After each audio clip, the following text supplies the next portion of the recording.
My name is Kristen Hubler, and I'm a change architect at Brainstorm. And I'm a part of a remote team, which means I know that managing remote teams can be difficult, especially when you need to brainstorm. One of my favorite applications to use is Microsoft Whiteboard. Now, before you stop listening, a lot of people usually don't even open up Whiteboard because they assume that they can only use it if they have a device like a tablet or a Surface or iPad that allows them to write. But that's not true. Let me show you what Whiteboard can do even when you can't write on your computer.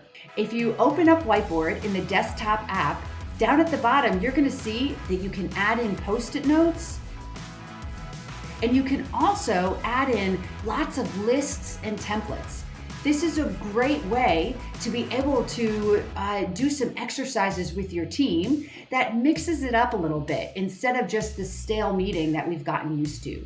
So don't be afraid to open up Whiteboard and see everything that it has to offer.